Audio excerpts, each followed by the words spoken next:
Thank you for joining us today. If you're listening to this webinar, chances are you're either thinking of becoming a member of Museums Australia and would like to discover the benefits of being a member, or maybe you've just become a member and would like to learn more about what benefits you can access and what other gems your membership offers.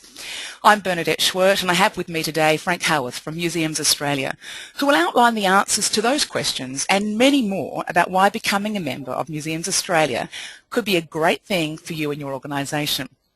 I'd like to give you a brief background about Frank because he's eminently well qualified to talk about not just Museums Australia but about public life in general.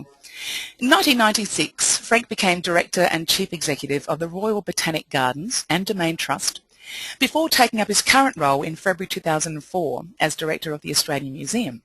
He was Chair of the International Council of Museums Australia in Australia from 2010 to 2013 and was a Director of Museums and Galleries in New South Wales from 2005 to 2013. He became President of Museums Australia in 2013 and is a member of the Executive of the Council of Australian Museum Directors. So without further ado, welcome Frank. Good afternoon, Bernadette. You are eminently well qualified to talk about museums. You've had a long history in it, Frank.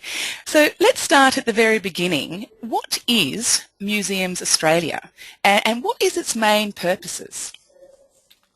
Museums Australia is the professional organisation for people who work in and are intimately related to the museums and gallery, the collection sector in Australia. I like to think of the purpose of Museums Australia in three parts. One of our roles is to focus upwards, to influence government policy, to influence state, regional and federal governments to make a stronger museum sector, to work to help us strengthen things. I also see us working across the sector. Our role is to facilitate communication between not just individuals in the sector, which we do a lot of, but organisations in the sector and other related organisations that impact on the museums, gallery and collection sector. We also focus downwards. We focus into strengthening the skill base of our sector, improving people's capacity to work in the many and varied roles that occur in museums, large and small. So we have that tripartite role, and through that we make a stronger sector. Fantastic. And who can become a member of Museums Australia, Frank? Members are in two parts. Generally speaking, it can be organisations and is a very large range, about up to 700 organisations, I think, at the moment, across Australia, large and small. And individuals can be members, and we encourage individuals to be members as well. People who are studying in the museums, galleries, collection sector, working in the sector, may have retired from the sector, but it's really people who are one way or another involved with the museums, galleries, collections, heritage sector. And is it just the big organisations, do you think, Frank, or can the smaller museums get benefit from being a member? All organisations, large and small, from the very big state and national institutions to the local heritage societies, the local town museum, right across the depth and breadth of Australia. They get benefits from being part of the museum and gallery community in Australia, the collection sector of Australia, and through that develop a stronger sector and get great communication benefits right across the sector. Great. And let's talk a little bit about the actual membership categories. You know, how does an organisation know what sort of category they fall under? We follow the model that's established by the International Council of Museums, ICOM, on a worldwide basis, and that is that membership is based on the operating budget of the organisation. So the wealthier, the better off the organisation is, the more it costs to be part of, and of course in many cases the greater the benefits for being part of Museums Australia. So a small volunteer run or small number of employee organisations, it's easy for them to join as well as it is for the larger organisations who will pay a bit more but have the wherewithal to do that. And we have 6 membership categories in the organisation level. That's good. That's very clear. And so let's just talk about the larger organisations or the organisational members. What benefits do they get specifically out of becoming a member of Museums Australia? Those benefits range right across those 3 areas I mentioned earlier. the major organisations, or the organisations in general, are often heavily influenced by the policies of governments, large and small, local government in particular, for regional museums, collections organisations, galleries. It's highly influential on their future. So the smaller regional organisations can benefit from their ability, or Museums Australia's collective ability, to influence what happens locally through to what happens right at the federal level, and how that might alter funding, for argument's sake, to regional museums and organisations. The large organisations similarly tend to be a lot closer to government. They get a way of a voice into government, again at all three levels, and a chance to make sure the sector has its say on a collective basis. There's nothing that governments hate more than being bombarded by a whole range of different voices. They're much more comfortable with working with a single voice for a sector that speaks as a group, and organisations in Museums Australia get the benefit of being part of that collective voice. Good. And you touched on individuals before, Frank, but can you maybe elaborate on what sort of individuals would be interested or would benefit from becoming a member? Individuals right across the sector get benefits, whether you are a curator, an archivist, a student. Let's take students, for example.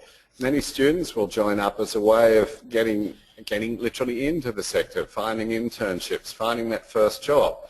Museums Australia has a very good way of advertising available positions across the sector. For students, that first entry-level position, it might be a volunteer position, is absolutely crucial. In the different parts, different individuals in the sector, there's access to training programs, there's access for them too to the job advertisements. There's communications with others in the sector is absolutely vital. It can feel quite lonely if you're in a small organisation.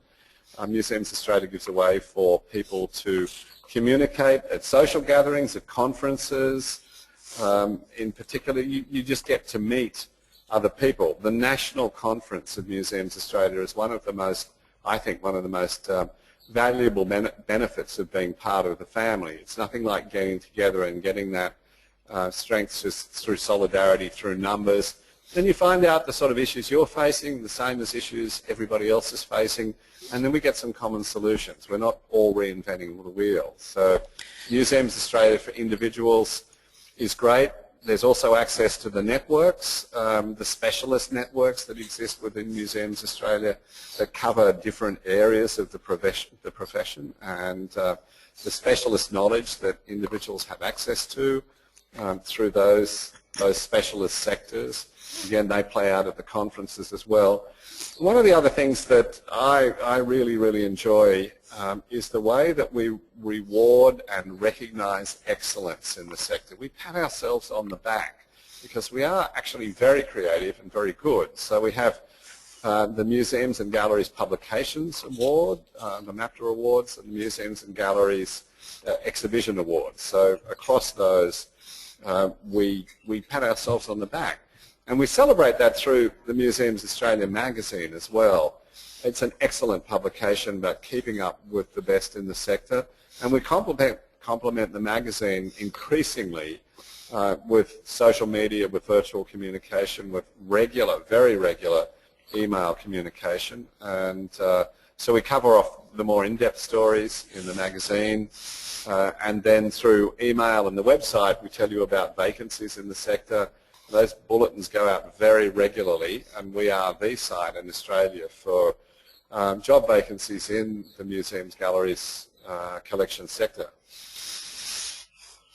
I imagine, Frank, just with those vacancies, if people are looking for jobs, they're going to be pretty hard to come by in terms of finding a needle in a haystack, but through being a member they get that priority access to those jobs. They certainly do. They find out about them, but even better in Museums Australia, we provide the basis to skill people up, to make them more employable through some of the conferences, some of the training programs that are offered, particularly at state branch level, really are aimed at equipping people to work in the sector. And then for the future, that's one of the things we're looking more at. How do we How do we give people targeted training that will match them up to the jobs and the needs of the sector? How do we complement the longer, more academic training, for argument's sake, that the universities offer with much perhaps punchier, more vocation-specific training directly into the sector? That's an area where I believe Museums Australia can grow the current offer, and where the sector is changing so rapidly, largely driven by the digital revolution, that I think we will keep refining that. That will be an increasing benefit of membership of Museums Australia. And I also think that as students, as you mentioned, getting that foot in the door, it's all about who you know. And, through this training, they're going to get that specialised expertise that they probably couldn't get elsewhere, and not to mention very difficult to find elsewhere. So it's just a fast track, isn't it, into the world of museums if you become a member. It's absolutely true, as you say, that in many cases it's not what you know, it's who you know. In fact, you need both. And that network of colleagues in Museums Australia, I know for myself I've benefited greatly from the networks I've built up by going to conferences, to training programs. You've got that name, you've got that email, that person works in this particular area, that's an area I want to get into. Let's find out from her or him about what the tricks are, the needs are in that part of the sector. So communication is absolutely crucial, and that interpersonal communication that Museums Australia offers is an enormous benefit. Now, that communication can also be a great benefit in times of troubles. It's nothing pulls a group of people together more than a disaster of one sort of or another, and Australians are really good at that, whether it's a fire or a flood. The way people pull together in Brisbane after the floods, or in Victoria after the terrible fires, to work with communities to help build memory of those events, as well as more practically how to salvage materials, how to conserve materials that might have been flooded. That, not only the network that Museums Australia offers, but the skills training that you can get through the sector in those sorts of areas is absolutely vital, and it makes us a stronger sector. And it just continues that sense of community, doesn't it, that Museums Australia offers to its members? There's always somebody you can talk to, always somebody you can ask, what did you do in this situation? And Australia is a very egalitarian country, Museums Australia is as well. If you've got that email or the phone number at the head conservator at a major organisation, they will talk to you. They'll know you've got the contact. It saves a lot of time, and it can save a lot of damage at the right time as well. Absolutely. And of course, for those who are watching their budget or their pennies, I imagine getting discounts to the museums would be a massive advantage. Can you maybe talk a little bit about the discounts, Frank? Museums Australia offers a range of entry discounts to the major charging institutions, and it is a very significant membership benefit. You get that card, it gets you entree at lots of levels. It certainly gets you cheaper entry through the door at many places, but it's more a question of carry the card with pride and use it to access people and knowledge and services, and in many cases those services are discounted for Museums Australia members. That's an excellent benefit. So let's just talk about what would happen if Museums Australia wasn't there. What would these groups and these individuals lose out on by not having this voice? Can you maybe expand on that, Frank?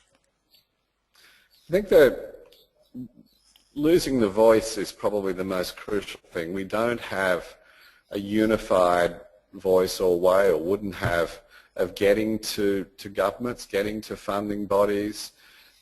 We wouldn't have the national conferences where people get together and can talk to each other. We wouldn't have the publications. We wouldn't have the skills training, but we just wouldn't have that network of friends and colleagues that we can call upon for information, for how to get a job, for what to do in an emergency, or just a shoulder to cry on in the right situation. That would all be gone if we didn't have Museums Australia. So from my point of view, we don't want to ever risk being in that situation. We want people to join Museums Australia and strengthen the organisation. We want people to make us a stronger organisation so we have greater influence, so we can actually get out there as a sector and literally change the world. Strength is through numbers and a consolidated voice. Absolutely. And if someone was listening to this, Frank, and thought, this sounds really good, I'd like to become a member, what do you suggest that they do? I say go onto the website, find museumsaustralia.org.au, look at what you need to do to join, have a quick run through, satisfy yourself that, yeah, this is a fit for you, and then get in there, join up and be part of the Museums Australia family, because that way you will be part of a growing sector in Australia, a network of amazing people and a unified voice. Just get in there and join now. That's a great call to arms, Frank. And on that note, we'll wrap up. I just wanted to say thank you for sharing your passion and interest in Museums Australia, and I wish you and Museums Australia all the best. Thank you. Thank you, Bernadette.